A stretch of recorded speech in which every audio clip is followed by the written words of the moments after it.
Hi, this is Dennis with Second Chance Tackle. Today we're going to work on a Daiwa Saltist. This is the Daiwa Saltist 15H. Its owner is a member of a fishing club I belong to up in North Jersey. And well, he gave me, quite a few, maybe a dozen reels to get ready for the spring.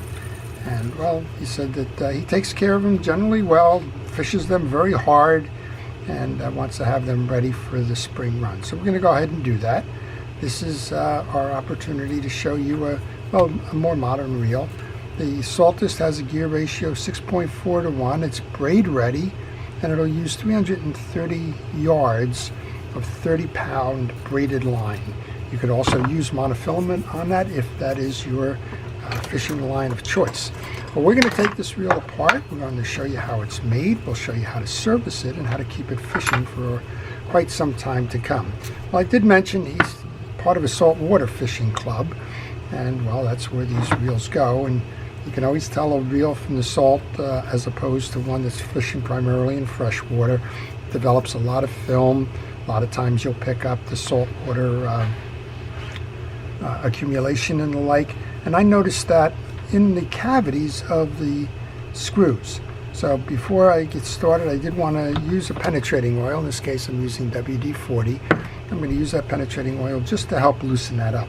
Folks ask me, they tell me, okay, I flush the reels every day before or after I go fishing, and yet the salt builds up. One of the things I recommend is don't use a hose to do it, but rather get a pail or a bucket of water or something where you can submerge the whole reel in fresh water. Just put it in there, go have a cup of coffee, come back out. That fresh water will dissolve the buildup in places like these seams and behind the screws and the like, where you typically blow right past it with the just a hosing off of the stuff. All right, let's get started. We're going to remove the exterior pieces. We'll start with the handle. As I do that, I want to encourage you to subscribe to my channel. I cover all kinds of fishing reels. Today we're doing a Daiwa Saltist. Tomorrow it might be a low-profile bait caster. Next day it may be a vintage reel from the 50s or so. And never know what I'm going to do because, well, these are customers' reels. They bring them in or send them in for repair. And, well, whatever shows up is kind of becoming the subject of the service videos as well. You notice that I used a pen wrench. This is an aftermarket pen wrench, but the pen wrench will fit the handle nut cap for the Daiwa Saltist. I've removed the tie down screw first, the cap second, and now we can remove the handle. This is a dual leverage handle, so you can put it on the inner part, or you can go for higher leverage by putting it on the exterior slot there. When I take my pieces and parts off, they go into a parts tray. I use a fast food container now. And once you do that, I'm going to recommend that you take some pictures. Use your cell phone or anything you like. Take a video if you like.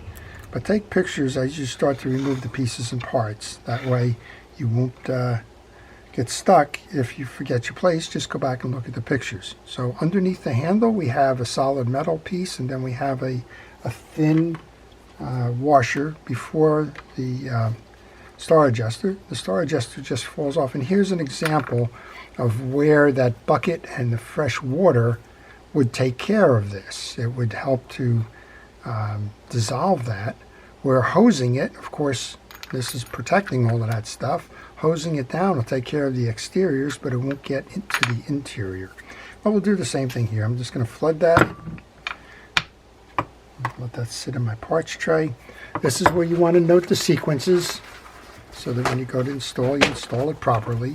We have a spring next. Then we have our adjuster nut. I'm going to back that off. And I'm putting all of these right into that star adjuster that I just kind of squeezed down on. We have two of these, or three of these, one flat, two bent washers. The bent washers go underneath. So when you're rebuilding the stack, the noisemaker or the click goes, then the two bent tension washers go, and then the flat washer goes before you put the nut on. Then we have a bearing shield shim. And that's probably all we need to take off on this side before we remove the side case. The side case has got Torx screws holding 3 of them, and it's actually got a flat screw here, so I don't know if that's standard to this reel or if somebody just replaced one. The outside screws I've already taken a look at. They're Torx size 10. I think these might be the ones that have those little washers behind it to hold them into the case. You'll know when it detaches from the frame. So just back those off. And then we have the one that's, for whatever reason, is the flat slot screw. Let's get that one off. And you can see on this one as well how that salt builds up inside. So I guess that's standard to the reel because we have the Daiwa kind of cold Loctite, and you can see the salt in the threads next to that. All right, we should be able to remove this now. And this is our internal look at the Saltist. We have a ball bearing on the spool side here. This is a non-level wind reel. I did test it. Everything seems to be rolling fine. So what you want to do is take some oil and oil the back bearing. There's not much going on the back end side of service here because of that. Oil your click mechanism. I'm going to just shoot a little bit here because again you can see that salt is in the rim here. So a little bit of the penetrating oil. I swap around the cotton swab. In this case it's a Q-tip, so I can say Q-tip I guess. And well, just put that off to the side so you don't transfer that to your next project. And I'm going to use just a little kitchen scrubby. I'm going to use a shot of rod and reel cleaner. This is Penn Rod and Reel Cleaner. And while I have that case open, it's a good time to go do the cleaning on the inside of that case. You won't be able to do that with the spool inside, so take your opportunity now. Also on the back end of this, we saw that film that had built up from the salt. So we'll do that as well. You're probably only doing your service once a year. Hopefully you're doing it at least once a year. So a few minutes extra in terms of cleaning up the body and that goes a long way in terms of preventing some of that dirt and debris from getting inside the reel. Well, this has got that mono shot, if you will, on top of the braid. And one of the things I like to do when I'm working on the reels, generally I'll tell my customers, go ahead and replace the line if it's once a year, even braid or whatever. But in this case, I don't know if he put it on last week or he put it on last year. I'm just going to tie that off with a rubber band so that it doesn't get stuck in the reassembly process. I'm going to oil this bearing here. Note that you have 2 of these brakes that are spool brakes on the inside of this reel as well. And well, we're done with this piece, so we can just put the spool right back into the case and set that case aside. The business end of the reel is the end that we're here. I'm just looking quickly. I'm not seeing if these have that rubber in them or not, but they haven't fallen out, so I think we're probably in good shape there. You're going to see on this side that there are no bridge screws. Normally you would see some bridge screws holding the side plate onto that. These screws are actually on the back side here, and well, we found out why that extra screw was a different one up top here. That's because it goes through, and it's actually going to seat as one of the 4 screws that are holding the back bridge part on. So that one's going to go through that way. The other 3 here are smaller Phillips head screws. Before that, I'm going to go to a micro driver,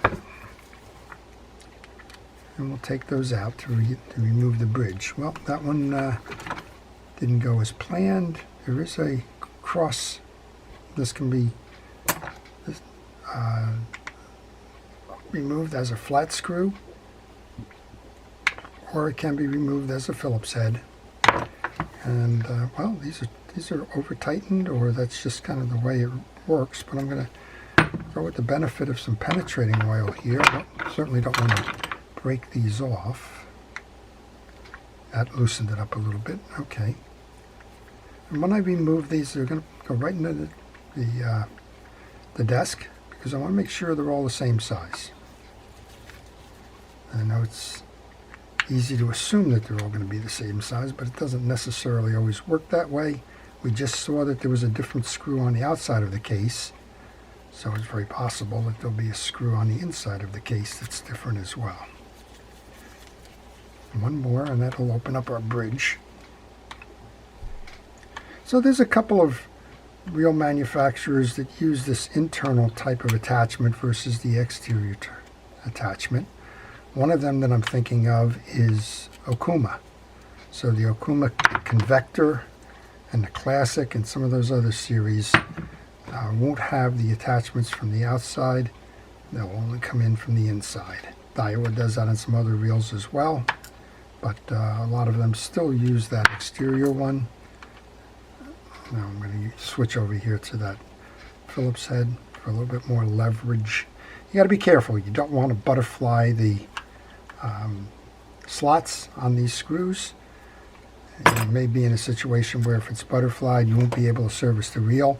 That just happened to me on a reel that a fella sent in.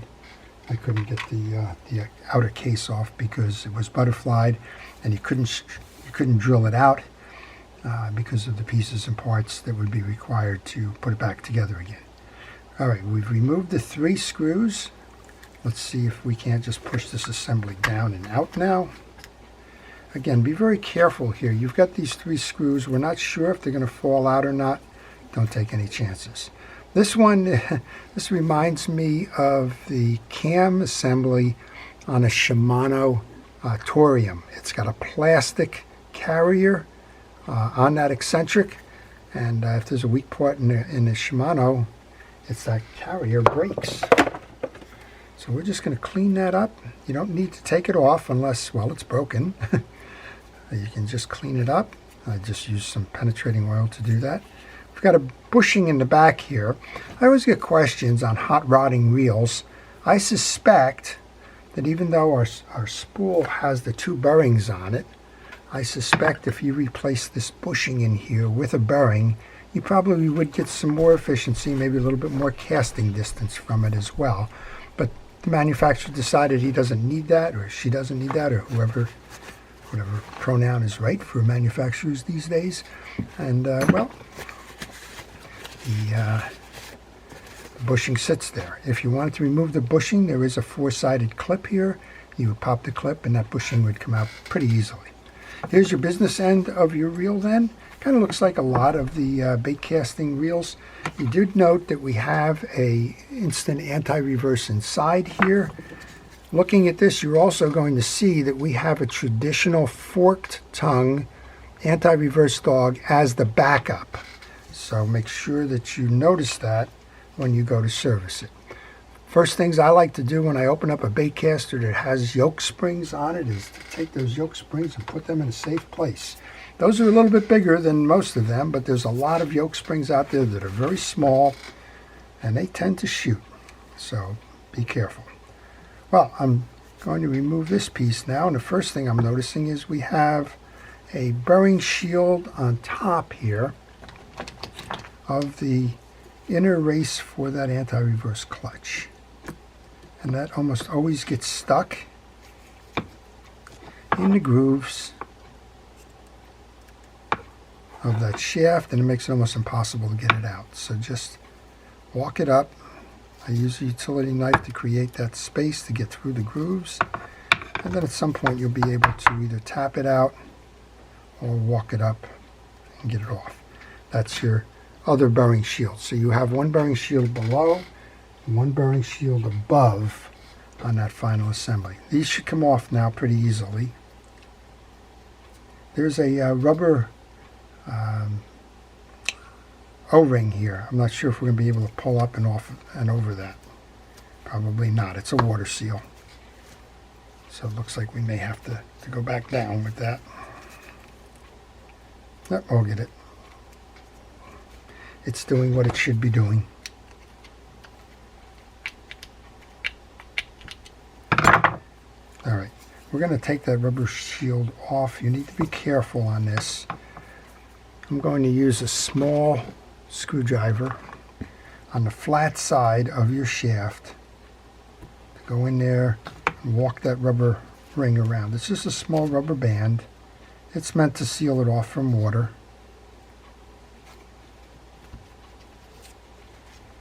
And I do wear a protective glove, but sometimes that actually gets in the way of doing what you're doing. It's probably the case here. And well, this is a good time to tell you if you have any questions. Maybe you're working on a reel and you're stuck. Just had a question come in before. Maybe I'll do a video on it. It said, how do you organize your parts from the reels to become parts reels? And well, that could be a whole video there. Maybe we'll do that. Okay, you can see I'm walking that rubber band O-ring up. This is one that actually gets my attention. I have a black plastic parts tray, and that one always seems to get lost against the black background. Alright, now this will just slide up. Your main gear will slide off. Take a picture. This is your click ring. This is your forked anti-reverse dog that actually came off. Your yoke and your pinion gear, and then we have our jack. The jack can be removed if you want to remove it. There's a spring there. Not a spring, a screw right here. Maybe we'll do that just to show you. See if we can get this off easily. If we can't, we'll just work around it. Yep, we can do that. So take your time. Again, take pictures in here. I know it sounds like, well, I'm just going to do this, take it down, put it back together again, no problem. And then you find out that the phone calls and you got to pick up somebody from somewhere or whatever, and whatever happens, all of a sudden you've lost your train of thought when you return. And it was like, wait a minute, did this part go before? Did it go after? I'm a little bit confused. Well, you get confused and then you start installing pieces the wrong way. Without a reference, you kind of land up to some trouble.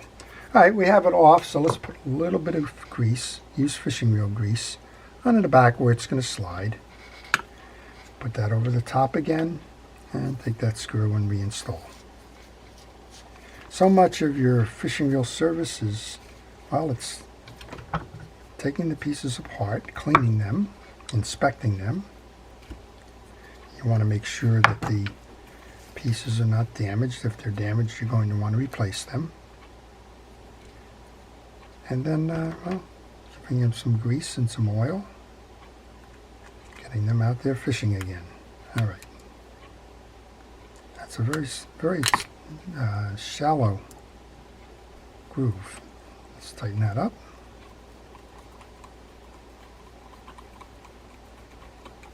Make sure that you still have the slide, which we do. We greased the bottom. That's fine. Check your yoke now. There's two sides of this yoke. It's easy to not see them. There's a ramp on this side and a flat spot on this side. The ramp is going to face in. Pictures again. This is your pinion gear. Check all of the teeth. Make sure that they're uniform and clean. This one is. If there's any issue with this reel, it's that the greases and oils have evaporated. The grease I use is Penn Precision Reel grease. Get that question a lot. Let's lather that up. Find the angular side that faces in. And that can all just be put right back onto the shaft. I had a reel come in not long ago that said I took the reel apart and I can't get it to engage. And one of the things that the folks did was they didn't take pictures. They put the spring on before they put the yoke on. So instead of having the spring here pushing in on the yoke, they had it underneath pushing out, and that would of course be why you can't get any tension on it to make it work properly. This is our click ratchet. This is our anti-reverse dog. This has got the fork in it, one side on a finger on each side of it, goes like that. That's your secondary anti-reverse stop. So you want to load that up, swing it around, get it in an approximate position, maybe something like that. Once you have the dog installed, you put the inner drag washer on. Be careful on this, there's not a lot of play there. That's going to be held in by the case later. Let's do the same thing with the main gear then. Check the main gear, do the inspection. Again, if there's anything wrong with this reel, it's that all the greases and oils have evaporated. If you found there was a clog inside these teeth, go ahead and take a hard brush and pull through on it. There's nothing hiding in here, it's all gone. Do the same thing then. Grab your brush and get a good amount on. You don't have to over lube. If you over lube it, it's just going to squeeze it out and throw it off the main gear into the side case where it'll just be wasted. But do your best to get most of the teeth covered. Let's go ahead and bring this down then, merge that in like that. And then we have a traditional 6 washer set. In this case we have 7 washers. Nope, we have 6 washers and a seal. Well, 2 of these look like carbon tacks and one of them looks like an original, so I think somewhere along the line maybe some of this has been replaced. Carbon tax washers do not need a coating of grease on them. They're not absorbent or permeable, so you can do without that. And you're going to alternate. There's a keyed washer which is round and has a rectangular center. That's first in. Then we have an eared washer. Those have 4 points.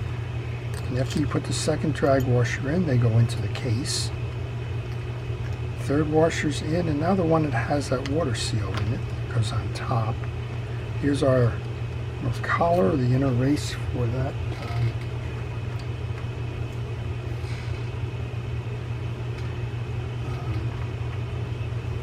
Anti-reverse clutch. Then we have that burring shim go on. And our little rubber band, or O-ring. Just get that over and kind of slide it down. That'll hold the whole assembly in place. Be careful again, these things can rip, particularly if they're a little brittle. Okay, that's our main assembly. Next step then is to put our 2 springs back on for the yoke. And then we can replace all this. Now when you do this, this little stud on the eccentric needs to go into the slot on the jack. So I like to put it in the up position, put a little oil behind there. I know we used that penetrating oil before. And oil it, slide a little bit. I'm going to hold this as the bottom, bring this over the top, and line it up. Make sure that you have a nice tight fit. And generally speaking, setting it like this and moving this lever now, if that's moving in and out, we've got it in the right position. And we have it in the right position. I've noticed that it was going in and out as I was doing that test. So first thing we want to do then is get a couple of screws in here so we don't need to use our hands as the vise. Remember, this is the hole that the screw does not go in, because that's the one that's going to come in from the other side. I'm going to take my micro screwdriver. These should be easier going in after we worked all of that salt and the like off of that on the way out. And when I do this, I like to do an X pattern, so high and low. That enables me to keep the tension proper on this gear side assembly.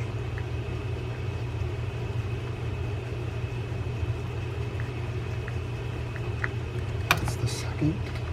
Here's your third one that goes in this corner.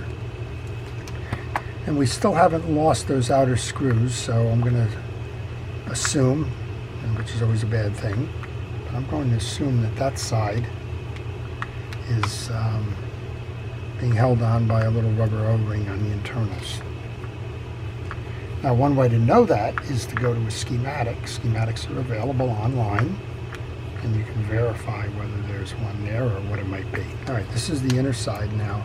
And again, I was trying to show you before, if this pinion gear is pulling in, you can see it moving in and out right in here, then you know you have your stud proper on that jack.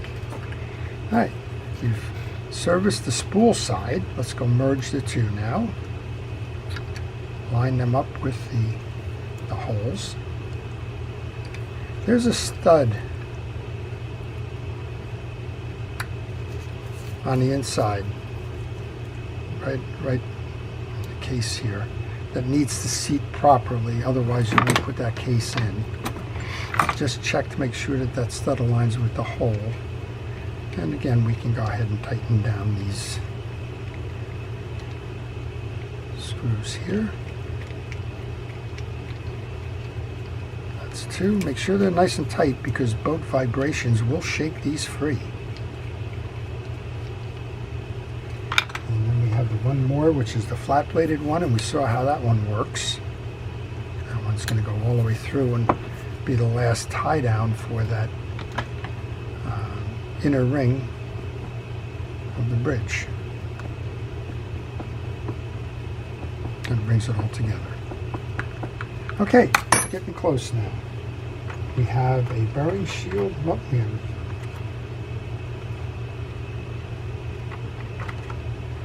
Shield.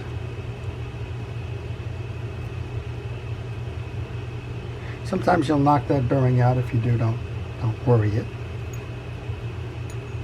Next up then, we have the click maker, the noise maker. That was facing up. So if you took a picture, you'll remember that it faces up in that cavity. Then we mentioned the two tension washers that are not flat. They're cupped. I like to have the cup facing up on the first and down on the second. There really is no right or wrong way, but as you alternate them, they will change the tension on the star adjuster. Find the one that's comfortable for you. Flat washer goes on next. Then the nut that the star adjuster is going to grab goes on. You can see, we'll take that spring out, you can see how that penetrating oil has dissolved most of the salt. You'll see the square inside. And the square inside is what's going to grab the nut that we're putting on now. It's going to use a cotton swab to wipe out that salt residue. That looks much better. Okay. And just continue. You want to tighten this down as much as you can by hand. That'll give you the most flexibility when you're mounting the handle and the spring. Spring goes next. The nut side with the channel built into it is going to accept the spring. Don't put that nut on upside down. Then I'm going to get these two washers ready. Take your star adjuster, bring it over the top, turn it until you seat it where the nut is inside the square of that. You can see that because it'll close the gap down here. Thin washer, the metal washer under the handle. The handle, this was set on the inside. If you're servicing somebody else's reel, it's always important to notice whether they're at the full extension for that leverage handle or if they're on the shorter side of it. I've returned more than one reel where I've made the mistake of putting the wrong piece there. Then tighten that handle down. Tighten your star adjuster down next. You don't want to trap that star adjuster, so make sure you tighten that down. Then you can tighten your handle nut. You want to align the scallop in the handle nut with the hole so that you can fit the tie-down screw on. And that's the last piece that's in my parts tray. So unless I drop parts along the way, we have successfully taken everything apart, cleaned, checked, put it back together again. We'll be ready for a final test. Well, again, if you enjoy these types of videos, I want to ask you to subscribe to my channel. And again, if you do subscribe, use that notification button. It'll show you what I'm working on, and you can make a decision as to whether you want to watch that particular video. Okay, we're all set. We should be in the off position now. Look at the way that spins. I just love this as a saltwater casting reel. It's got a high-speed retrieve on it. The retrieve is 6.4 to 1, which means if you're popping lures in surf, you're going to bring that back at the speed that the prey is chasing it. It's going to be much more effective. The spin on this one is beautiful for long casts, and it does not have the line guide mechanism to slow it down. Just a nice reel all around. Let's put it in gear. Make sure that it turns nice and easy. It does. Make sure that your drags are holding. They are. And once you're done with the service, back the drags off. You don't need to compress them. That star adjuster is acting like a vise. And well, if you leave them compressed, it's going to squeeze them down, and well, it'll just shorten the life of those drag washers. So that's our service on the Saltist. This is the Saltist 15H. Hope you've enjoyed that. To our first responders and essential personnel, those involved in public safety, fire, police, rescue, and the like, thank you for all it is that you do. To everyone, please stay safe and stay well. Ensure that your tackle is getting ready for the upcoming spring run. Keep them serviced, and they'll keep you fishing. This is Dennis with Second Chance Tackle. Have a great day.